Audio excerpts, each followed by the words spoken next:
So, just like in training, we have a design and development process that we go through. And it starts with pre-production. And what's pre-production, folks? Stuff you do before.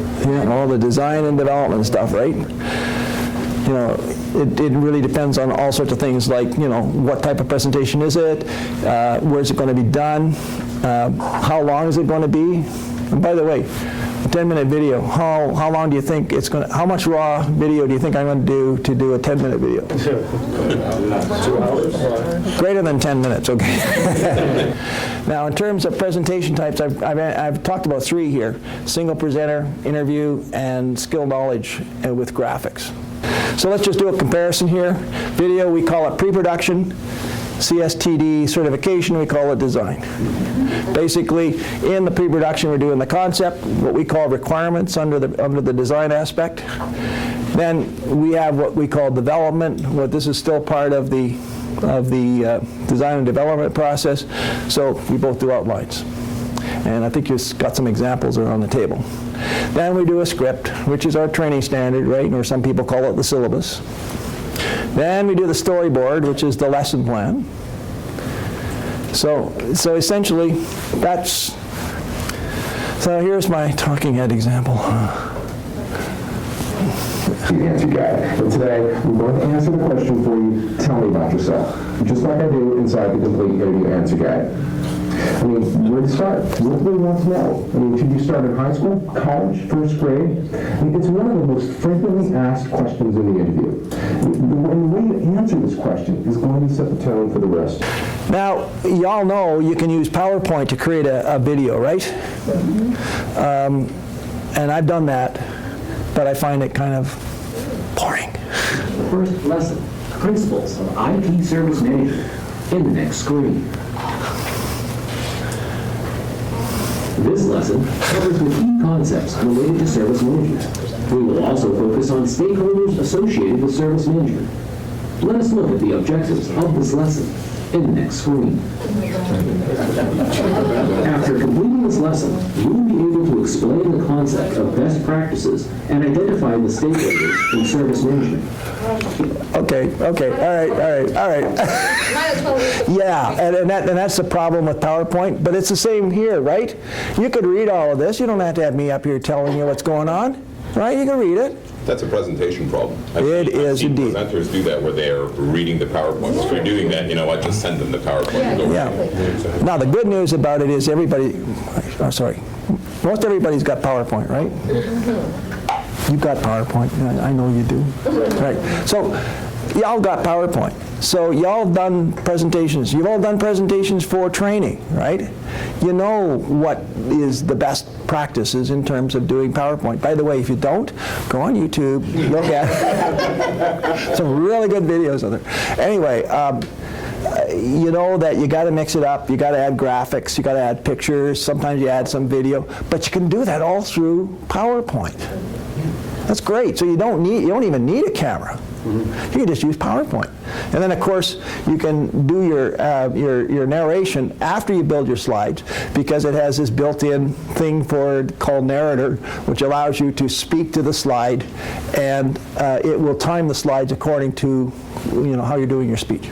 I had several interviews that I had to shoot alone, which can be hard because usually an interview is a two-person operation, a camera guy and a reporter asking questions. But as news teams shrink, many reporters are asked to operate the camera and work as a one-man band. You can't stand behind the camera because your subject won't know where to look. Talking to a lens is hard. It makes people nervous, and besides, audiences are used to subjects looking off camera. You can't ask them to talk to a stand-in because they're not actors. They won't look natural.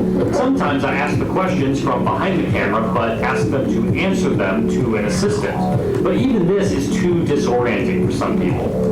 So if I'm working alone, I could stand next to my tripod, but I like to go handheld. So I take my shoulder rig, swing it out to the side, and readjust the camera angle. With my other hand, I can hold out the microphone and start asking questions.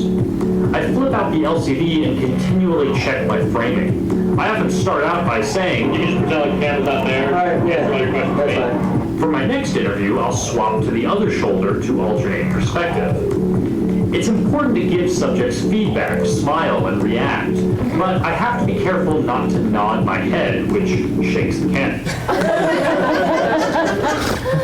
Now, we talked about interview. There are 3 types of interview that we can do. One is an interview where 2 people are sitting beside each other, the questioner and the subject. That is actually a very intimate way of doing it, and people really get into seeing that. And almost they want to be there to ask the question as well. That's a very nice way of doing it. What he's done here is he said, I'm operating the camera. I have to ask the question as well, and I've got to do the audio. So I'm going to stand off to one side and ask the questions. And that's called an off-camera interview. And so what you're seeing is the question being, or you hear the question being asked by the interviewer and the subject's responding, but looking at the interviewer. That's a good way to do it if you're limited in terms of who you can get to help you. The third one is where you have preset questions and you ask the subject the questions, but you don't put the questions on the video. And so what you see is sort of this, what looks like a natural flow of discussion going across, which in fact has been the segments edited to frame it together to make it look natural. Those are the 3 ways of doing an interview. By the way, I'm not here to teach you how to do this stuff, but if you want to know more about this, I give you 2 choices. Pick up my card, give me a call. How much? I didn't hear that. YouTube? Yes, go to YouTube. Don't, please, come and see me. Yeah. Yeah. Yeah, because I had to do an interview with a guy, but he was out in Victoria. I emailed him the questions, had somebody else do the camera work over there. They sent me back the footage. Oh, yeah. I edited it. I inserted a screenshot saying, here's the question that was asked, and then you see the response. And Yeah. so it's totally fluid. And you know another way you could do it? Skype. Yeah. Yeah, Skype, and if you have a capture software like Snagit, you can actually record the video coming across on Skype. That's kind of a nice way to do it too. Okay, so how do we do this? Well, first thing we do is we develop an outline. I'm not going to get you to read it, but it'll look familiar, right? What are we trying to do? What are the things we're going to pick on in order to do this? This was an outline, by the way, for a shoot they were doing on the effects of video gaming on the people who are habitually playing the games. Okay. Scripts. You have some examples of scripts and storyboards on your table. Basically, what this does is it takes the outline to the next step, where we're going to talk about what kind of shots are we going to make, and what is the audio portion of this going to be. Is it going to be someone in an interview? In this case here, if you notice, it has the voiceover, VO for voiceover, which means that there's graphics being presented, and then there's the voice added after. Okay? So basically, this is the start to the development of the video. The next thing we have is the storyboard. And on your table, there are 2 examples there. One, if I may. Looks like this, pretty nicely laid out. And the other one looks like some kid drew it up. This one here is good because it explains what some of the different audio and video elements are, like what's a voiceover, what's an interview, what's a headshot, and so on. So what I'd like you to do for a practice is pick somebody in your table, at your table, to be the person that you would like to interview for a 2-minute interview. And what I'd like you to do is draw up an outline of what that interview is going to look like and what you're going to use. Start to sketch out an outline of how you're going to do a 2.5 minute interview with someone at your table who is a very interesting person. The frustrating part about this is I'm walking around and I'm interrupting at a time when it's a real high because I'm noticing everyone is getting really productive here. So let's just very quickly see what are some of the things that you considered. Let's talk first about the subject, him or herself. What were some of the features of your subject? We were trying to figure figure out where would be like the best for the topic, where would be like the best place to interview them. So we decided to do it inside a boardroom, set at a desk. And the subject is doing what?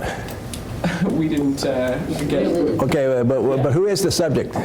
it's Oh, office lady. Okay, yeah, all right. So, The assistant. good location picked because of the subject, okay? How about you guys at the back there? What did you come up with? We were going to green screen, Yeah? and the topic is evaluating wine like a pro.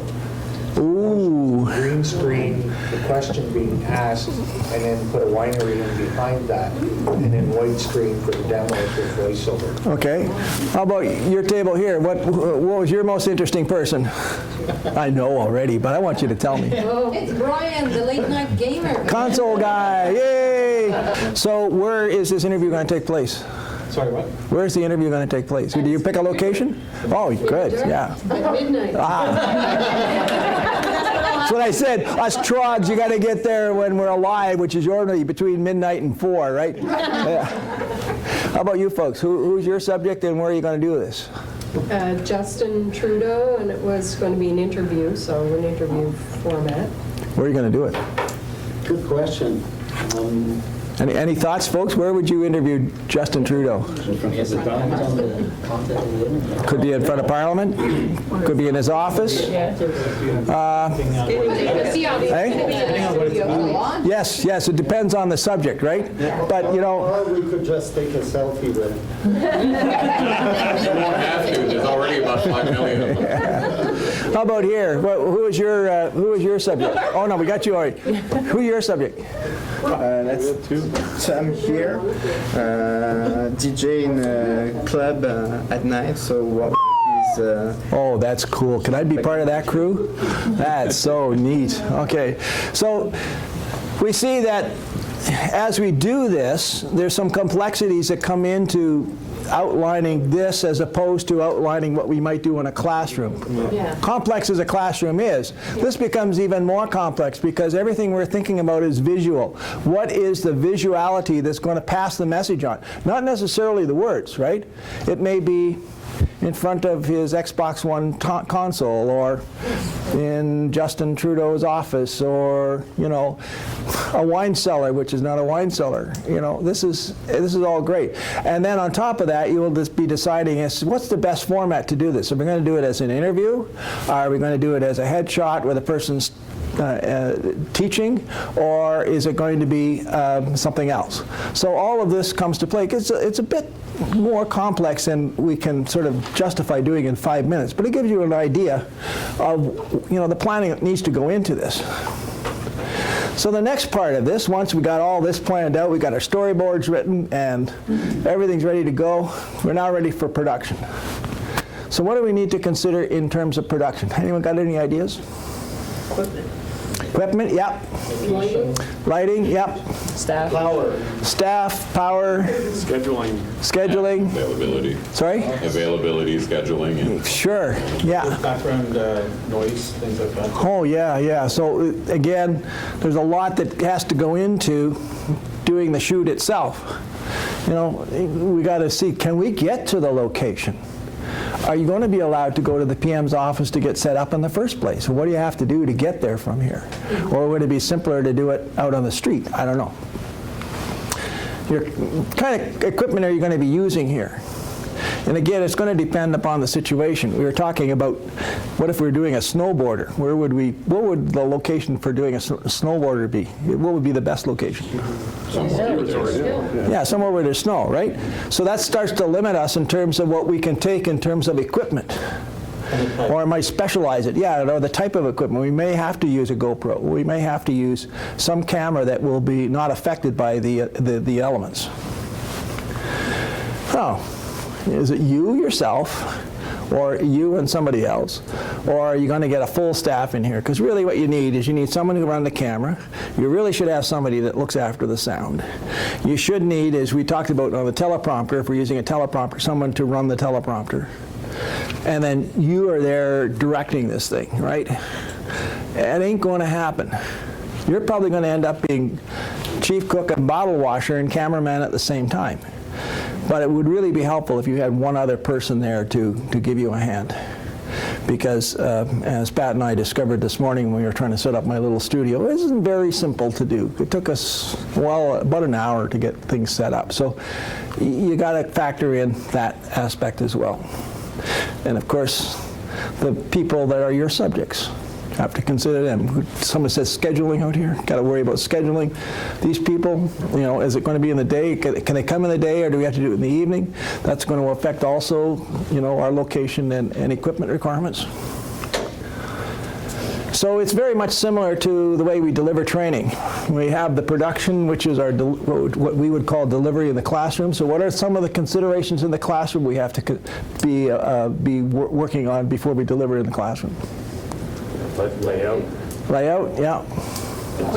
Equipment, yeah. Availability.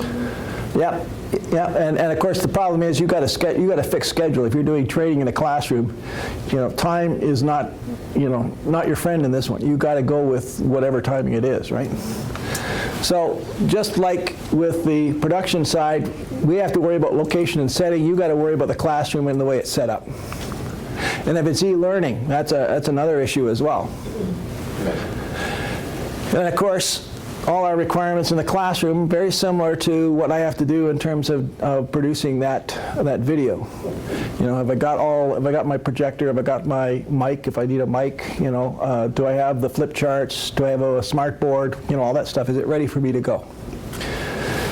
Actors, well, it's you guys, facilitators, right? Where are you? Are you okay? Are you ready to go? And then, of course, we have what's called post-production.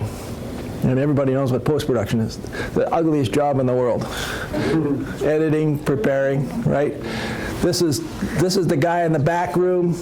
Well, in the old days, if you were using film, this is the guy who's got, you know, yards and yards of film lying on the floor and little cutters and wearing a visor and sleeves rolled up, yeah. How is it, like, when you're shooting something, like, take more than what you need, because extra batteries, extension cords, those kind of things, they can tell you. Well, especially if you're in a location that's not yours and you have no access to your equipment, you better be doubly prepared to go.